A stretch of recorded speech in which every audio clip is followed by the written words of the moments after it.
जय हिंद। आप सभी लोगों का बीआरएस क्लासेस में स्वागत है। और आपका आज से पर्यावरण संबंधित क्वेश्चन हम डिस्कस करेंगे। चलिए शुरुआत करते हैं। आपका पहला क्वेश्चन क्या है? ईवीएस में किसी अच्छे गृह कार्य को मुख्यतः किस पर केंद्रित होना चाहिए? ऑप्शन क्या है आपका? क्वेश्चन क्या है? ईवीएस में किसी अच्छे गृह कार्य को मुख्यतः किस पर केंद्रित होना चाहिए? पुनरावृत्ति और प्रबलीकरण पर, मास्टरी लर्निंग पर, आपका विस्तारित अधिगम के लिए चुनौतियों एवं उत्तेजना पर, और समय का सदुपयोग। आप गृह कार्य आप समय के सदुपयोग के लिए तो नहीं देंगे, ये आपका कैंसिल हो जाएगा। पुनरावृत्ति एवं प्रबलीकरण के लिए भी आपका गलत हो जाएगा। आपका मास्टरी लर्निंग ये तो आपका टीचर के ऊपर बेस है, तो ये भी आपका क्या होगा जाएगा, कैंसिल हो जाएगा। यानी ऑप्शन नंबर आपका कौन सा सही है? सी। ईवीएस में किसी अच्छे गृहकार को मुख्य किस पर केंद्रित होना चाहिए? विस्तारित अधिगम के लिए चुनौतियों और उत्तेजना। इसलिए इस पर आपका गृह कार्य, बच्चों का गृह कार्य केंद्रित होना चाहिए आपका। अब देख लेते हैं आपका अगला क्वेश्चन क्या है। अगला क्वेश्चन है, आकाश में गद्य के आधार पर वस्तुओं को अलग करना सीख लिया है। आकाश ने गद्य के आधार पर वस्तुओं को अलग करना सीख लिया। इस कथन द्वारा किस कौशल का आकलन किया जाता है? इस कथन द्वारा किस कौशल का आकलन किया जाता है? आपका प्रश्न करने का, वर्गीकरण करना, व्याख्या करना, विश्लेषण करना। देखिए, आकाश ने गद्य के आधार पर वस्तुओं को अलग करना सीख लिया है। इस कथन द्वारा किस कौशल का आकलन होता है? तो आकाश क्या है? गद्य के आधार पर क्या है, वस्तुओं का अलग करना सीख लिया है। ये क्या है? देखिए, यहाँ तो प्रश्न की कोई बात ही नहीं है, तो प्रश्न करना आपका कैंसिल हो जाएगा।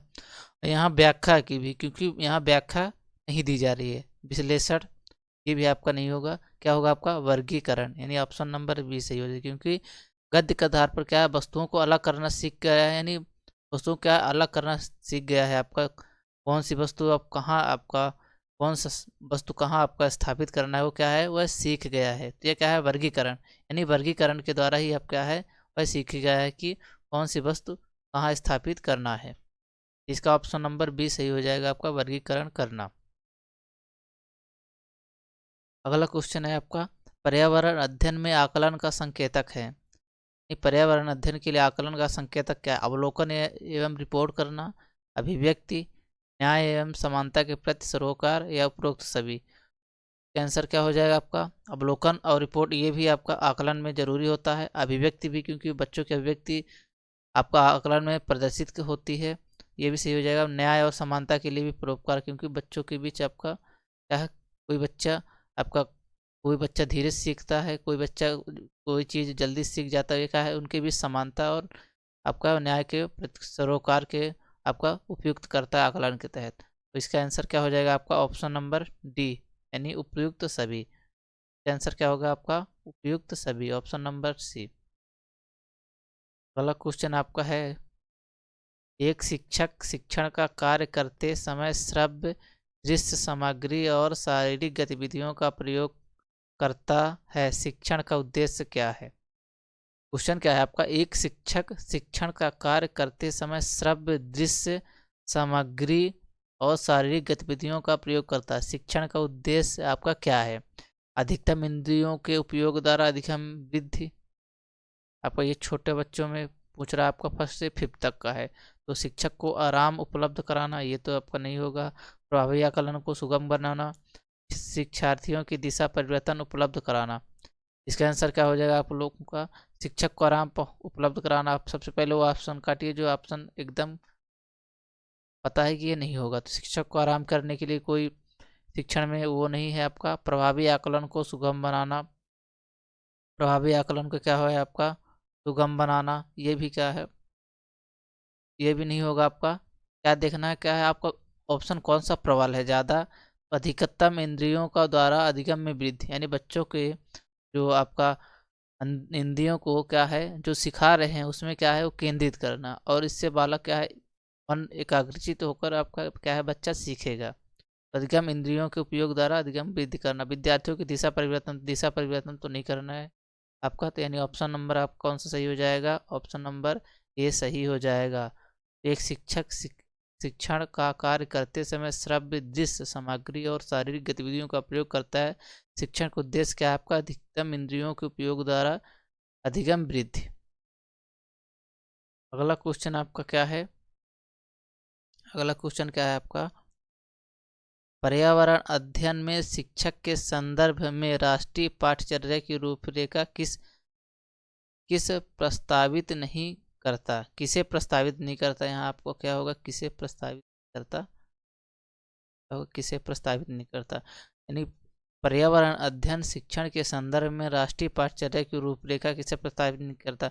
बच्चों के अनुभव और संदर्भ को जोड़ना, हस्तपरक क्रियाकलाप, तकनीकी शब्दावली से परिचित कराना, विषय अनुसार उपागम। आप लोगों को इसका आंसर देना, किसे प्रस्तावित नहीं करता, तो बच्चों के अनुभव और संदर्भ को जोड़ने, तो आपको सही हो जाएगा हस्तपरक गतिविधि। क्या होगा आपका? हस्तपरक गतिविधि। आपका ये भी बच्चों से क्या है? रिलेटेड है, क्योंकि इससे बच्चे क्या है? सीखने में अच्छी होगा। और विषय अनुसार उपागम, आपका ये भी क्या है? ये आपका विषय अनुसार उपागम, इससे बच्चा क्या है? सभी सब्जेक्ट में आपका जो भी आपको प्राइमरी में सब्जेक्ट लगती है उनमें क्या है? बच्चों को विषय अनुसार उपागम होगा तो बच्चे क्या सीखने में क्या है? आपका अलग अलग विषय के अलग अलग सीखने के तरीके और अलग अलग तरीक़ों से बच्चा सीखेगा। तकनीकी शब्दावली, क्योंकि छोटा बच्चा आपका फर्स्ट से फिफ्थ तक है, तकनीकी शब्दावली क्या परिचित कराना, ये क्या हो जाएगा? गलत हो जाएगी। तकनीकी शब्दावली यानी किसी चीज़ को क्या है? आपका एक वाक्य को क्या है? उसको हाईलाइट तरीके से उसको क्या है? याद कराना, ये क्या हो जाएगा? आपका कैंसिल हो जाएगा, तो यही क्या है? आपका गलत हो जाएगा। नहीं करती तो ये आपका सही हो जाएगा, बाकी सब क्या हो जाएंगे? आपके गलत हो जाएंगे। कौन सा आपका ऑप्शन नंबर सी क्या हो जाएगा? आपका सही हो जाएगा। कौन सा? Option number C. Option number C आपका सही हो जाएगा। तकनीकी शब्दावली से परिचित कराना। यहाँ क्या पूछा है? नहीं पूछा है। क्या पूछा है? नहीं। तो आपका ऑप्शन नंबर सी हो जाएगा। क्या हो जाएगा आपका? Option number C. किस अब देखिए, अभी अभी शिक्षण के प्रश्न थे पर्यावरण के, अब आपका आ गया है क्वेश्चन आपका क्या है? रिलेटेड। तो किस महानगर को स्मॉग सिटी कहा गया है? किस महानगर को स्मॉग सिटी कहा गया? आप लोग को इसका आंसर देना है। इसका आंसर क्या हो जाएगा? Option number D. इसे कहा गया है स्मॉग सिटी। किस महानगर को स्मॉग सिटी कहा गया है? किस महानगर को स्मॉग सिटी कहा गया आपका? तो कोलकाता। किसे? कोलकाता को स्मॉग सिटी कहा गया है। कोलकाता को क्या कहा गया है आपका? स्मॉग सिटी कहा गया है। सबसे स्वच्छ शहर कौन सा है आपका? तो सबसे स्वच्छ शहर है आपका इंदौर। कौन सा सबसे स्वच्छ शहर आपको कौन सा है? इंदौर हो जाएगा। कौन सा हो जाएगा? इंदौर। झीलों की नगरी आपका कौन सा हो जाएगा? झीलों की नगरी आपका हो जाएगा भोपाल। झीलों की नगरी कौन सा है आपका? भोपाल। देख लेते हैं आपका अगला क्वेश्चन क्या है? ईंधन के रूप में प्रयुक्त संपीड़ित प्राकृतिक गैस का प्रचलित नाम क्या है? यानी ईंधन के रूप में जो प्रयुक्त होती है उसका आपको नाम बताना। क्या नाम है? CFC, LPG, CNG, CO, जो ईंधन के रूप में आपका प्रयुक्त होती है। तो इसका आंसर क्या हो जाएगा? आपका आंसर देना। इसका आंसर क्या हो जाएगा? CNG। क्या हो जाएगा? CNG हो जाएगा। CNG का प्रयोग आपका ईंधन के रूप में किया जाता है। तो अब क्या हो जाएगा? Option number C, CNG। अगला क्वेश्चन देख लेते हैं आपका क्या है? अगला क्वेश्चन आपका क्या है? रेडियोधर्मी पदार्थों में परमाणु नाभिकों में कौन सी किरणें निकलती है? यानी रेडियोधर्मी पदार्थों में जो परमाणु नाभिकों से आपकी कौन सी किरणें निकलती हैं आपको बताना है। अल्फा किरणें निकलती है, अल्फा बीटा गामा किरणें निकलती हैं, गामा बस किरणें निकलती हैं, आपका बीटा किरणें निकलती हैं। तो आपका रेडियोधर्मी पदार्थों यानी परमाणु नाभिकों से कौन सी आपकी किरणें निकलती हैं? तो alpha beta gamma. Alpha beta gamma किरणें निकलती हैं। कौन सी? अल्फा बीटा आपकी गामा किरणें निकलती है। ऑप्शन नंबर बी आपका सही हो जाएगा। पोषणीय विकास शब्द का सर्वप्रथम प्रयोग निम्न में से किस सम्मेलन में किया गया था? पोषणीय विकास शब्द का सर्वप्रथम प्रयोग निम्न में से किस सम्मेलन में किया गया था? आप लोग को इसका आंसर बताना है। इसका आंसर क्या हो जाएगा आपका? पोषणीय विकास शब्द का प्रयोग सर्वप्रथम किस सम्मेलन में किया गया था? तो आपका रियो सम्मेलन में। किस में किया गया था आपका? रियो सम्मेलन में किया गया था। यानी ऑप्शन नंबर आपका सी क्या हो जाएगा? ऑप्शन नंबर सी सही हो जाएगा। रियो सम्मेलन में आपका क्या क्या किया गया था? पोषणी विकास शब्द का प्रयोग किया गया था। क्योटो प्रोटोकॉल कब हुआ था आपका? 1997 में हुआ था। कब हुआ था? 1997 में। रियो सम्मेलन कब हुआ था? 1992 में हुआ था। कब हुआ था रियो सम्मेलन? कब हुआ था? 1992 में हुआ था। मॉन्ट्रियल मॉन्ट्रियल सम्मेलन यानी मॉन्ट्रियल प्रोटोकॉल कब हुआ था आपका? मॉन्ट्रियल प्रोटोकॉल ये ओजोन संरक्षण से संबंधित था और लगभग आपका 1987 के समथिंग आपका हुआ था मॉन्ट्रियल प्रोटोकॉल। पोषणी विकास शब्द का प्रयोग किसमें किया गया था आपका? रियो सम्मेलन में, जो 1992 में हुआ था आपका। इसे पृथ्वी सम्मेलन भी कहता है। क्या कहते हैं? पृथ्वी सम्मेलन भी कहते हैं। क्या कहते हैं? पृथ्वी सम्मेलन भी कहते हैं। अगला क्वेश्चन आपका क्या है? एशिया का सबसे बड़ा राष्ट्रीय उद्यान कौन सा है? आपको इसका आंसर देना है। एशिया का सबसे बड़ा राष्ट्रीय उद्यान कौन सा है? हेली राष्ट्रीय उद्यान है, मानस राष्ट्रीय उद्यान है, केवला देव राष्ट्रीय उद्यान है, वाल्मीकि राष्ट्रीय उद्यान है। इसका आंसर क्या हो जाएगा आपका? हेली राष्ट्रीय उद्यान। एशिया का सबसे बड़ा राष्ट्रीय उद्यान कौन सा है? हेली राष्ट्रीय उद्यान। क्या है? हेली राष्ट्रीय उद्यान, जिसे क्या बोलते हैं? Jim Corbett. Jim Corbett. Hailey राष्ट्रीय उद्यान, सॉरी, ये आपको क्या हो जाएगा? क्या है? हेली राष्ट्रीय उद्यान नहीं कहते आपका। हेली राष्ट्रीय उद्यान कहाँ? एशिया का सबसे बड़ा राष्ट्रीय उद्यान है आपका कौन सा? हेली राष्ट्रीय उद्यान। मानस राष्ट्रीय उद्यान आपका कहाँ होगा? मानस मानस राष्ट्रीय उद्यान कहाँ है आपका? असम में है। कहाँ है मानस राष्ट्रीय उद्यान आपका? असम में है। केवला देव कहाँ है आपका? राजस्थान में है। केवला देव कहाँ है आपका? राजस्थान में। वाल्मीकि कहाँ है आपका? बिहार में। तो मानस राष्ट्रीय उद्यान कहाँ है? असम में है। आपका केवला देव राष्ट्रीय उद्यान कहाँ है? राजस्थान में है। वाल्मीकि राष्ट्रीय उद्यान कहाँ है आपका? बिहार में है। वाल्मीकि राष्ट्रीय उद्यान आपका कहाँ है? बिहार में। एशिया का सबसे बड़ा राष्ट्रीय उद्यान कौन सा है आपका? हेली राष्ट्रीय उद्यान। कौन सा? हेली राष्ट्रीय उद्यान। हेली राष्ट्रीय उद्यान है आपका एशिया का सबसे बड़ा राष्ट्रीय उद्यान। अगला क्वेश्चन आपका क्या है? संरक्षण या विनाश पुस्तक के लेखक कौन है? सरला बहन है आपका, वंदना शिवा है, जिम कॉर्बेट है, रस्किन बॉन्ड है। इसका आप लोगों को आंसर देना है। तो संरक्षण विनाश पुस्तक के लेखक कौन है आपका? सरला बहन है। कौन है? सरला बहन। तो संरक्षण एवं विनाश पुस्तक के लेखक कौन है आपका? सरला बहन है। ये आपका इंपॉर्टेंट हो जाता है। संरक्षण एवं विनाश आपका यूपीटीटी में आ चुका है और सीटेट में भी आ चुका है आपका। सरला संरक्षण या विनाश पुस्तक के लेखक कौन है? तो आपका सरला बहन है। कौन है? सरला बहन। अगला क्वेश्चन देख लेते हैं आपका क्या है? पौधों में जल के ऊपर की ओर गति कहलाती है।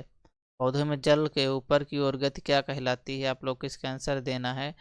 वाष्पोसर्जन कहलाती है, वाष्पन कहलाती है, रसोरोहण कहलाती है, आपका वाष्पोसर्जन कहलाती है। क्या कहलाती है आपका? इसका आंसर बताना। तो इसे क्या कहते हैं आपका?